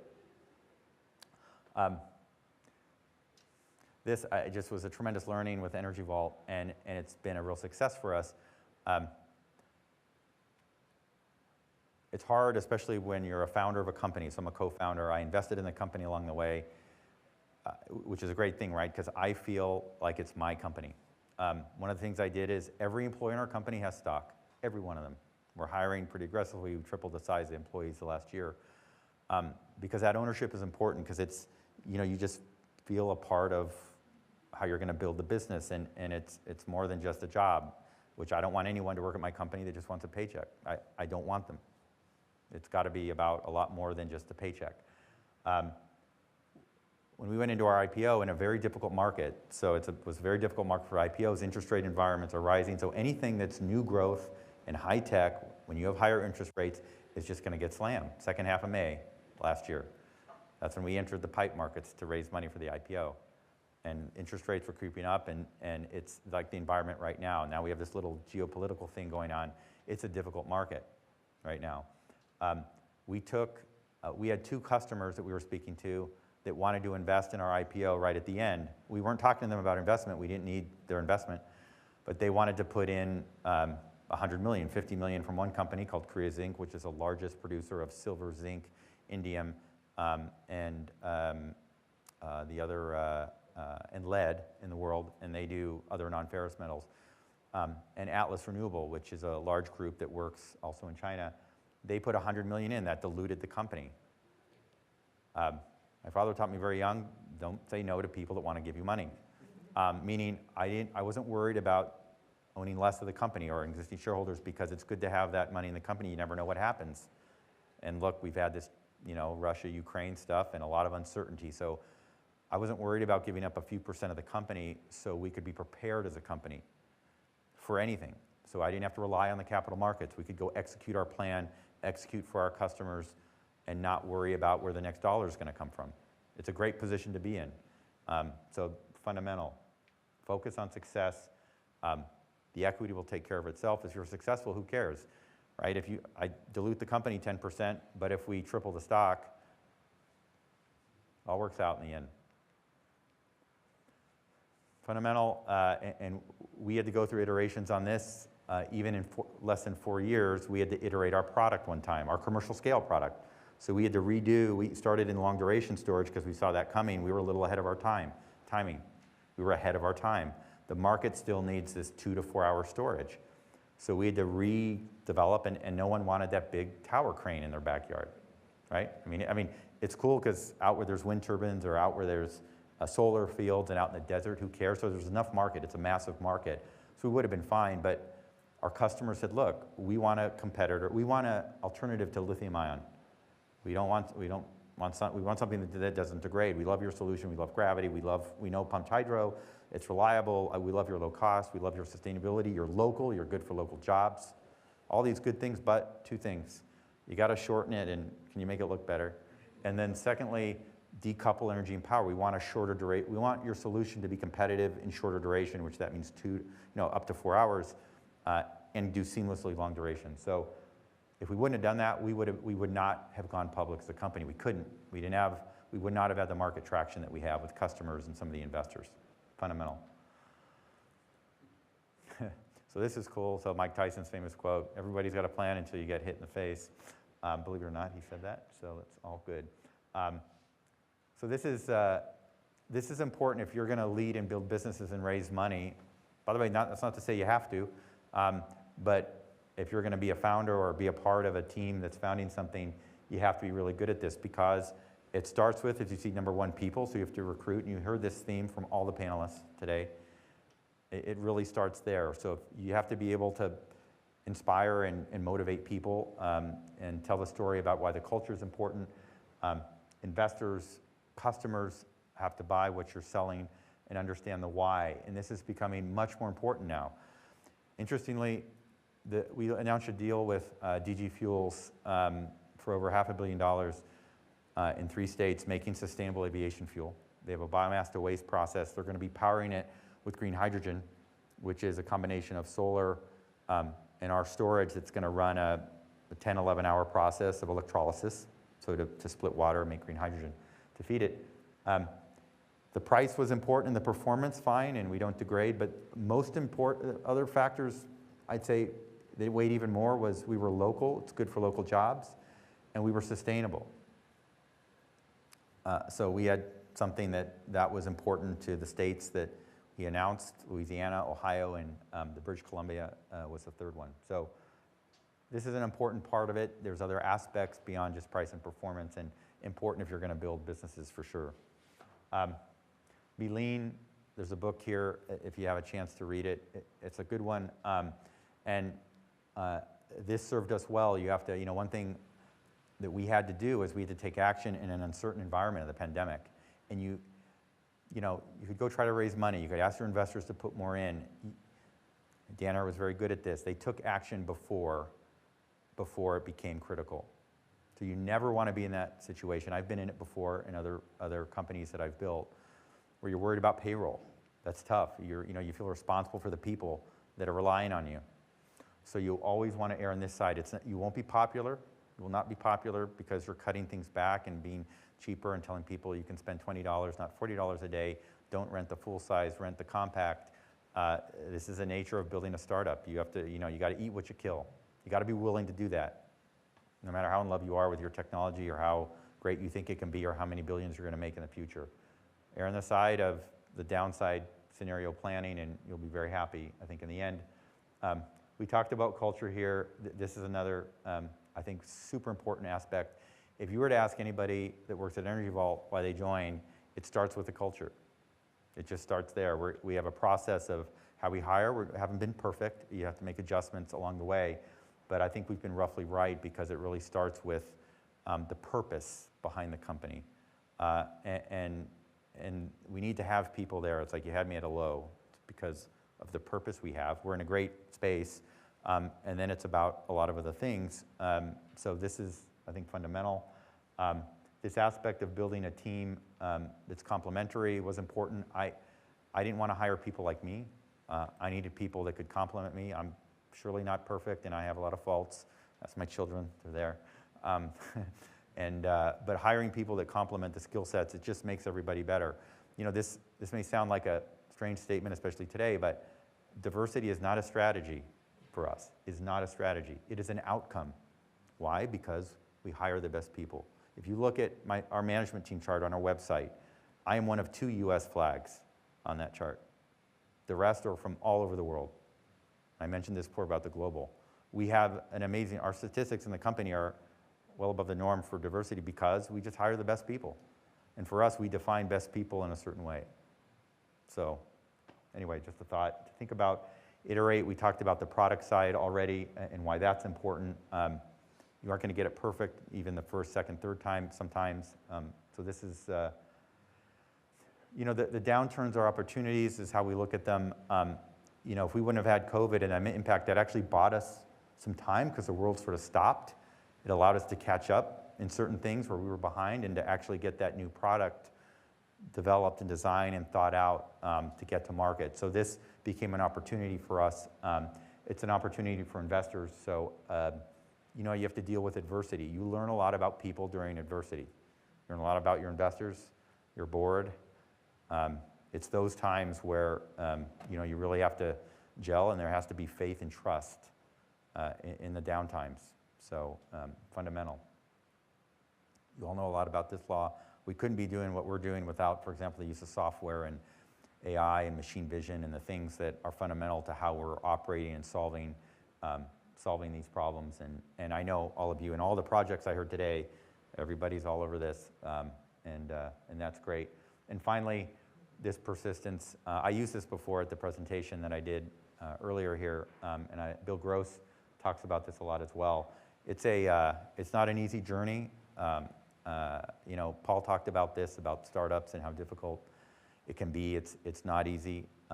You go through some tough times. Some of them don't make it. But it's a journey, and you have to be ready for it. A lot of people want to come right out of school and be Mark Zuckerberg or whoever that's right out of school starting something, and you go create something $1 billion. I worked in different industries for large Fortune 100 public companies, and I learned a hell of a lot. I worked in global businesses, always, working up through and working with people and teams are fundamental in big companies. You have to be able to collaborate and work across. It gave me the ability to make the mistakes and learn. I was given a lot of latitude to grow because I moved quickly, and so I was able to learn a lot and by building teams and running businesses that taught me a lot, that served me well as I built companies. I mean, probably 15 years to 18 years I worked in bigger companies, bigger businesses. So don't feel like you need to run out and start it up and you got to do it in your 20s because you want to make 500 million by whatever age. So all of that comes. It all comes, and as I said earlier on the panel, stay true to what you want to do, your passion. You heard some of the panel members talk about this as well. And be around the right people. You have that choice here, and I think a great opportunity. So I have a 1-minute video just because it's really cool. If you get the chance to do it, I hope you do. If you can lead a company and take it IPO, it's really interesting. And there's a 1-minute video that the New York Stock Exchange put out. We went public on Valentine's Day, which again, it was sort of cool. Sir, you want to help me with that? That's good. Thank you. I can't multitask, you know, so that's good. So I really hope each of you get to experience that, or to stand up on the platform or ring the bell. It was just an amazing experience, and felt so blessed to have that opportunity to lead the team to that. You know, it's one of those things you sort of do once in your life. Some people have done it, I think, maybe twice or 3 times. We'll see if we can get the video on. But anyway, while they're doing that, I've left about 10 minutes for questions. Oh, there it is, okay. So this was put out by the New York Stock Exchange. And it's a neat video. I don't know if we'll get sound. The play's right there, yeah. What a great day. Great to have all of you here. It's a pleasure and honor and a privilege to support all of you to get us here today. It's a new beginning for the company. Doesn't seem like so long ago. 4 years ago, Bill Gross called me. I'll never forget it. Bill called me. He didn't know I was in Switzerland. And he said, Rob, I have the penultimate idea for energy storage, and you're going to be the CEO. And we got started, and here we are in just 4 short years, but very important years, and very important for the planet and our mission of decarbonization. It's an honor to be here. This is a new beginning, a new rebirth of the company. We're a public company now. Thank you all for being here and being a part of this. Thank you very much. Okay, great.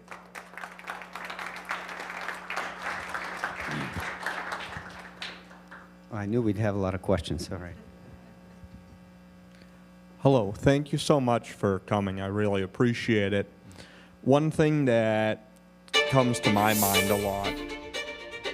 At Energy Vault, our mission is to accelerate I didn't know I gave you that video. Sorry. Is when I hear about these ideas, I really love them. And I have family in West Virginia who I think would love these ideas, but they're very nervous about these things because they don't want to lose their jobs. They're coal, it's a coal family.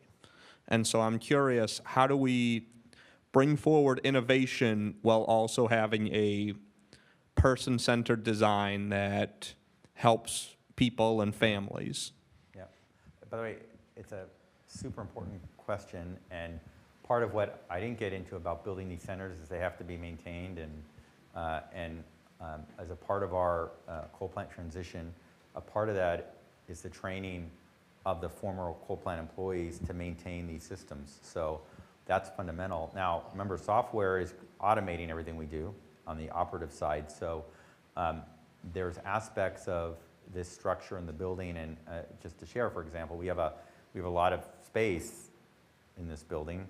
So a lot of other business models come to mind, vertical farming and other things where you can use real estate, right? Because thinking differently about what we're building, you're looking at a building, so you should be thinking real estate and space and other things. But absolutely, it's fundamental, and that's one of the reasons for our solution. 2/3 to 3/4 of what we build is all local. So we aren't flying things out of the Congo or out of China into West Virginia. If $1 spent with us, 3/4 of it goes right back there, because what are we doing? We land a brick machine in there, hopefully with green hydrogen trucks. They travel in containers, but that'll be in the future. We build the bricks all locally. That has to be done by people. We have to build a foundation and the fixed frame and build that structure. That's all local. The only thing we bring in are the power electronics, the motors, inverters. So that's so important, right, for what we're doing and how we think. But it is something that should be a part of everything we do, as we're displacing one thing and adding to the other. We've been doing that as a part of our design of our product, getting into the reuse, the beneficial reuse of waste materials, this whole circular economic aspect. So when you're talking to people, investors, or just talking to people about the company, I'm sure you've heard a lot of negative thoughts like, oh, this won't work. So when going by a case-by-case basis, when do you spend the effort trying to convince the person of this product or this technology that'll work versus sort of, okay, this person doesn't see the issue, this person isn't worth continuing to talk to or something like that? Unless they're a customer, I don't spend any time on it. I could spend all day responding to these comments. And that's what, so the way I looked at it is, and the way we look at it is, we're just going to go do it. It's a nice way to quiet people and really just to show them what reality can be. And because, you know, people look at these things and they make a lot of assumptions. And also, we don't put everything in the public domain. So for example, in that first tower, the brick gripping mechanism that we put out there was a red herring by design, because we aren't going to give our IP out, you know, right? So, but our customers know everything. And when we announce customers, or some of the largest groups in the world, some of the largest companies in the world, Saudi Aramco, BHP, Korea Zinc, they're investing in the company, that's a pretty strong signal. And these are engineering companies, they have big engineering groups, and they study. And so you really have to focus, stay true to the mission, and execute your plan, ignore the noise. Obviously, the investors are important, they're backing the company, so you want to make sure they're comfortable. I mean, they wouldn't have invested otherwise. But there's a lot of noise you have to ignore in that sense, and you choose your battles. But I don't, you know, I'm sure there's people every day that, I don't know, disagree with what we're doing or what have you. All we're doing is building out for customers, and we're public now, we have the capital, and we're going to go focus there, and there'll be less of the noise, I think. Remember that, the 3 stages from Schopenhauer. We aren't to the 3rd yet. We will be, I think, this year or next as things start operating. So. Yeah, really good talk. Really enjoyed it. But I was curious. You talked about like the kind of the importance of having a story, and that was really interesting because just I'm like a researcher. I don't really think about that at all. Yeah. But I'm just curious if you can like expand on that and Sure. just how you found being a really good storyteller has helped you, and just kind of get some inspiration from that. I never said I was a good storyteller, but it is. You know, I felt like with this company, I never stopped raising money. I mean, it seemed like, you know, we had COVID, and every time I was talking to investors, that's part of building a business. So, you know, I think what's important is if you're in a leadership role of the company and you have to go invest and build it, or you have to recruit people, you have to be able to share the vision and motivate them. And it's not a story fake. Don't equate story to fake. You have to be able to paint the vision of where you're going, why you're going there, the strategy you're going to use to get there, and why people should believe it. That should be backed up by market aspects. It's an attractive market. There's growth. Customers are buying into it, and that was the journey we went on. So it's an important aspect of whether you're dealing with investors. I mean, I can tell you from personal experience, investors, customers, your own employees, and hiring new ones, being able to articulate the vision and tell that story is fundamental. And that's not to say you need to be able to do it personally. I mean, if you're a researcher, or you're an electrical engineer, or you know, you love finance and you love accounting, you know, you're going to be doing that role, and it's a fundamental and important one. I think for the leadership roles in the company, in particular for a set of individuals, you have to be able to articulate that vision, tell the story, convince people, and as a part of that, you have to answer really tough questions because people are really smart. I have to pitch to all those people that were there.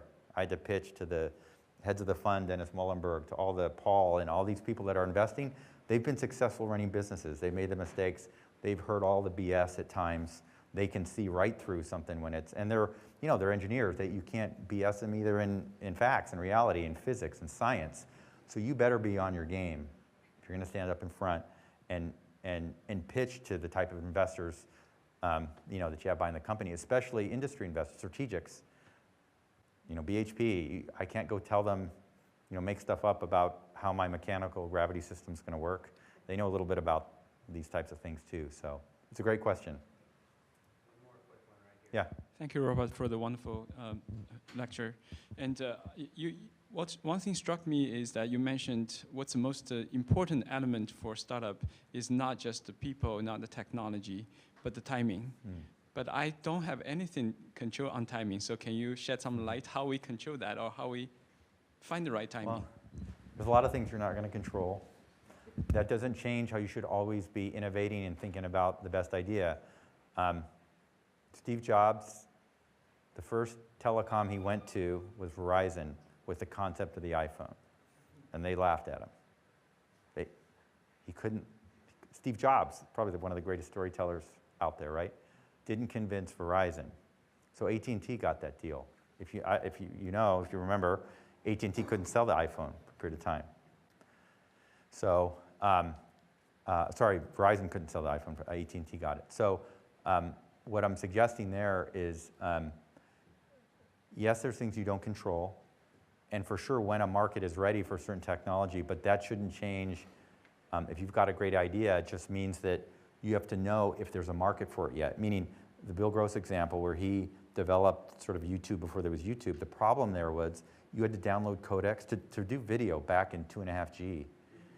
I mean, the wireless network, you couldn't do it, so there's impediments. It was the right idea, and maybe, in hindsight, he could have kept it going a little longer. If somebody had some vision to look at, hey, Bill, I'm going to put $500,000 in this just to keep it going. It's going to come someday.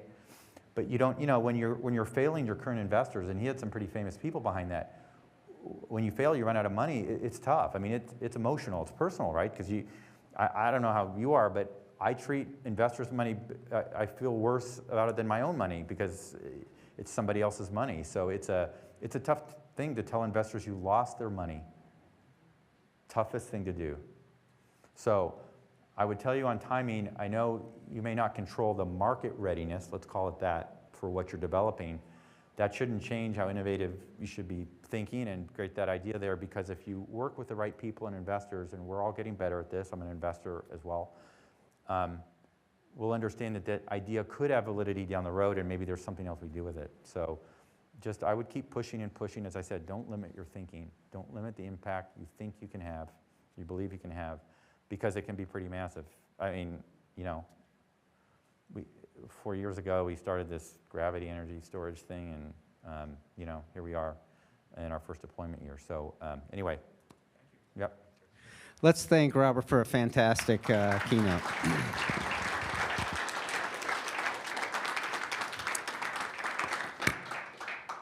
And now I want to invite my colleague Dennis Muilenburg back to the center stage. Come on, Tom. Because it's another fun thing to do, give away prize money. So that's what we're going to do, Dennis. I will help you. I will be your assistant. Okay. Our first. Do I get a mic too? Yeah, you can use this one. Dennis was a judge for the Move the World Challenge. Well, not just me. Yes. Distinguished panel. That's true. You did. And this is sponsored by Collins Aerospace. And we had, how many? 5. Yes, yes. 5 projects that we looked at. Yes. And we selected a top 2. And that'll be number 2. So we'll announce them first. Yep. So the second place award for the Move the World Challenge, and this comes with a $2,000 check to help fund this new business. The winner is Cruise Shoes. Who's here from Cruise Shoes?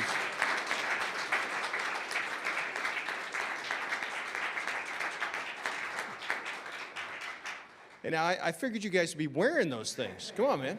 Not quite that advanced. Here you go. Congratulations. Congratulations. Thank you so much. Well done. Well done. Thank you very much. Good job, guys. Good job. We expect to see you out in the market soon, all right? We'll try. Okay. And first place award, and this one comes with a $3,000 check to get this business moving. Winners of the Move the World Challenge 2022, Safety Scan.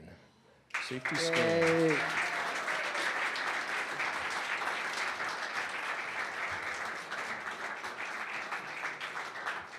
Congratulations. Congratulations. Way to go. Well Way done. To go. Way to go. Good job. Good job. Great job. Did you You lose? too. You lost one of your teammates. That's okay. Congratulations. Well, you guys split the money between the two of you. Yeah. All right. All right. Great job. And all 5 teams, very, very impressed by your work. It was a tough, tough decision. So congrats to the awardees, but congrats to all 5 for your innovative spirit and the way you're leaning forward. So thank you. All right.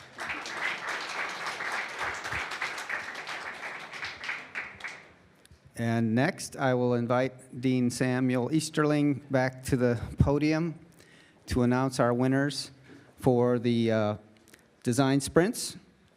Which one do you want? Here's one. I have, we're going to do it in backwards order. Do that first. So as I mentioned earlier, it was a wonderful experience seeing some of the, being able to participate in some of the things I have today. The panel that you we had the pleasure of hearing from were really part of this contribution, guiding these teams. You know, we heard about some exciting things that I know we'll all be hearing more of. There was discussion around hydrogen fuel cells, and really as it pertains to the aerospace industry and where that might be headed.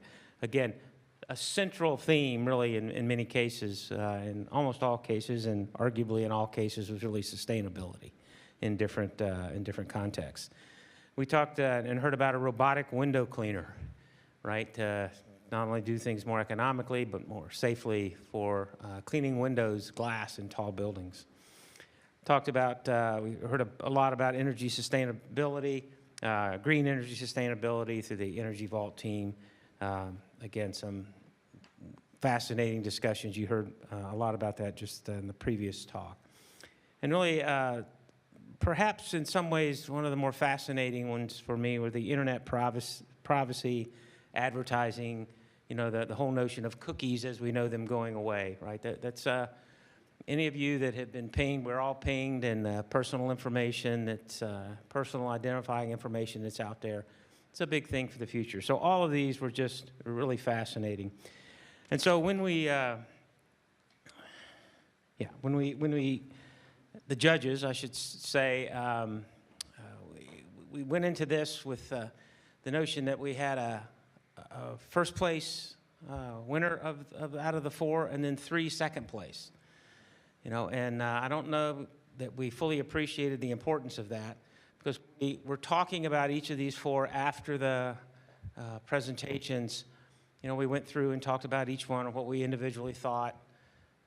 I didn't know if we were going to have to resort to pulling a name out of a hat, because it really was that strength, fascinating projects, great work. We had questions about each one, but that's not uncommon. We had relatively short time to hear about them. But all that said, at the end of the day, we did select one, and the recipient for the first place, and this comes with $3,000 to reinvest in the project, is for Energy Vault. So if somebody you want to come down.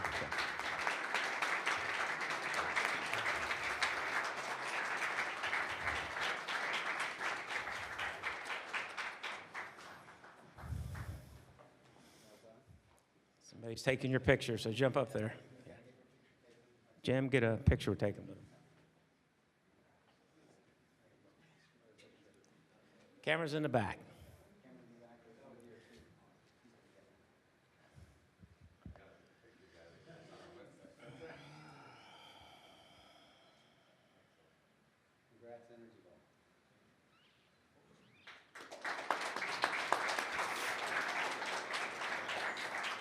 And so we'd like each of the other teams to come down, as we call them. So the New Vista Hydrogen Fuel team, come down, please.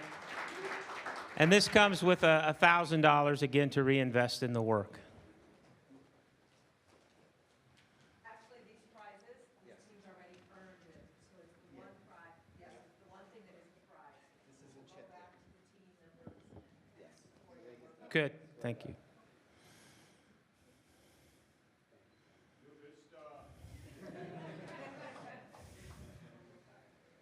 Got him? Congratulations. And the Sky Current Wind Fairing Solutions team come down.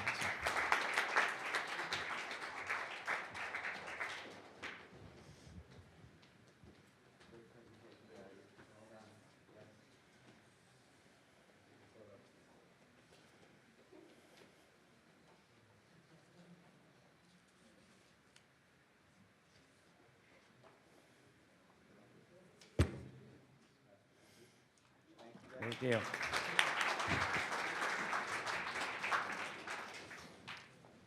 And finally, the user privacy and advertising team.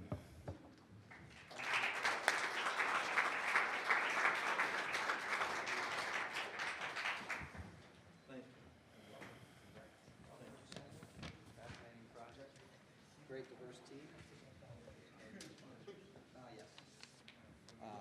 As Karen mentioned, these are challenges. This is funding to the students to acknowledge their wonderful work in this.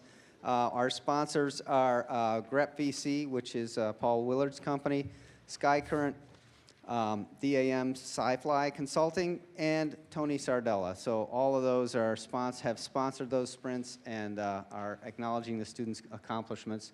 So thank you to our sponsors, and they also served as mentors, obviously. Really fascinating projects. I got to participate in all the presentations. I'm just really inspired and thrilled that we've had such success here. So I guess we're a little ahead of schedule, and I don't have any more words of wisdom. I can't outdo our panel and experts here. I'm just excited about the rest of our week. Please join us. Ignite goes Wednesday through Friday. Friday is our big closing session, so we've got some great speakers. President Winterstein will be here, all kinds of activities. Tomorrow is, remind me the theme? Make to innovate, and yes, Smash Innovation. Yep. Yes, very cool. Yes. Yeah, there you go. Thank you. And Mohammed Alabsi, who is an investor. He invests in things like Ghost Restaurant and really novel technologies all over the place, all over the world. So this is our Global Innovation Day. Really great people. I will remind you, after all of these, there is a reception where you can interact with some of the innovators, and I encourage you to hear these people for the rest of the week. And more than that, network, meet them, make them see you and know you. It will change your life. And I think a lot of you can testify to that. You guys are awesome. So, some refreshments out in the atrium here, and again, network. Feel free to just corner these experts and talk to them, introduce yourselves, and thank you all for attending. Bye for now.